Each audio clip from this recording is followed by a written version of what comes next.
2021년 4월 13일 TV조선 뉴스9 삼중수소 못 걸러내 다른 방사성 물질도 기준치 14,000배 1오염수 방류 시 7개월 만에 제주 앞바다에 온다 등을 보도했습니다. 요게 2년 전에 TV조선의 보도 내용들입니다. TV조선, 이때 보도한 것처럼 지금도 이대로 보도하고 있는가? 2년 전과 2년 후 똑같은 문제로 보도가 달라지면 되겠는가? 미디어 오늘. 후쿠시마 오염수 농단, 그리고 전쟁놀이 중단하라. 일본 후쿠시마 원전에서는 매일 140톤 이상의 방사능 오염수가 발생하고 있으며 포화 시점이 2022년에는 약 137만 톤에 달하는 방사능 오염수가 누적될 것으로 예상하고 있다. 일본 정부는 오염수가 깨끗하고 안전하게 처리된다고 주장하지만 국제사회가 우려하고 있다. 이에 대한민국 국회는 일본 정부의 일방적인 후쿠시마 원전 오염수 해양 방류를 규탄하고 일본 정부가 후쿠시마 오염수 방류 결정을 강력히 규탄하며 일본 정부가 모든 정보를 투명하게 공개할 것을 촉구한다. 우리 정부가 IAEA 공동조사단 참여 등 모든 외교적 노력을 강구할 것을 촉구한다. 이에 대한민국 국회는 일본 정부의 일방적이고 무책임한 후쿠시마 원전 오염수 방류 결정을 규탄하고 대한민국 정부가 후쿠시마 방사능 오염수의 철저하고 객관적인 검증을 통한 안전성 확보를 위해 모든 노력을 아끼지 않을 것을 촉구하고자 동결의안을 제안함. 이 결의안은 일본 정부의 후쿠시마 방사능 오염수 방류 결정 규탄 및 원전 오염수 안전성 확보를 위한 대한민국 정부의 적극적인 대책 촉구 결의안으로 2021년 4월 29일에 발의되었습니다. 바로 이것입니다. 제가 읽어드린 이 촉구 결의안은 지금 다시 제출해도 아주 훌륭한 문장들이었습니다.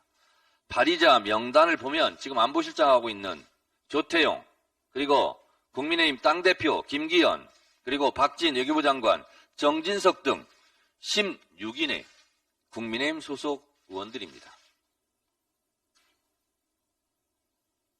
이랬던 국민의힘이 오염수 처리수 운운하고 이상한 영국 사람을 불러들여 식수로 마셔도 된다고 대리 선전선동을 하는 걸 보면 어안이 벙벙합니다. 내후남불, 내가 하면 후쿠시마 안전하고 남이 하면 불안합니까? 제발 염치를 납시다. TV조선도 마찬가지입니다.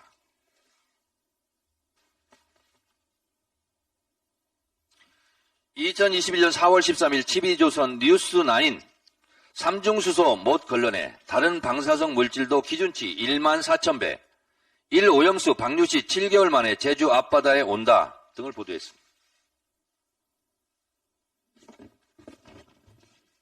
요게 2년 전에 TV조선의 보도 내용들입니다.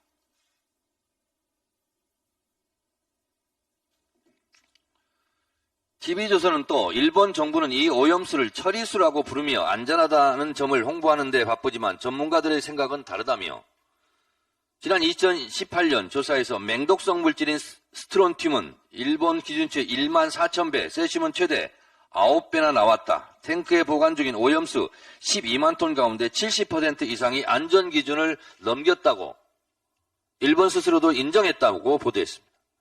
TV조선, 이때 보도한 것처럼 지금도 이대로 보도하고 있는가? 2년 전과 2년 후 똑같은 문제로 보도가 달라지면 되겠는가? TV조선의 분발을 촉구합니다.